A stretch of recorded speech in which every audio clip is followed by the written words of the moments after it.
एक बार की बात है, जंगल में एक भयंकर शेर लियो रहता था।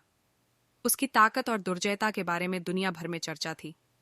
एक दिन जब वह जंगल में घूम रहा था, उसने एक छोटी सी और डरपोक खरगोश रोजी को देखा। रोजी डरी हुई थी और वह भागने की कोशिश कर रही थी, लेकिन उसकी छोटी सी टांगें लियो की ताकत से तुलना नहीं कर पा रही थीं। उसकी आश्चर्यजनक बात थी कि लियो ने उसे हमला नहीं किया, बल्कि उसने प्यार से कहा, छोटी सी, तुम क्यों भाग रही हो? मैं तुम्हें कभी नुकसान नहीं पहुंचाऊंगा। रोजी अभी भी थरथराई हुई ने जवाब दिया, माफ करना, लेकिन आप जंगल के राजा हैं और मैं बस एक कमजोर खरगोश हूं। मुझे अपनी जान का डर है। लियो रोजी की ईमानदारी और भय में घिरी हुई स्थिति को देखकर चकित हुआ। उसे यह एहसास हुआ कि उसकी डरावनी चर्चा ने दूसरे जानवरों में अनावश्यक डर पैदा किया था। इस धारणा को बदलने के इरादे से उसने रोजी को दोस्त बनाने का फैसला किया।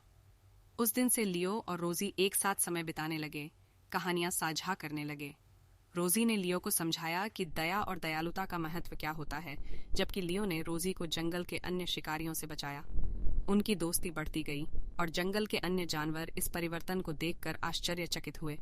एक बार डर की माहौल ने एक साथी और सद्भावना पूर्वक रहने की महत्वपूर्ण सीख सिखाई।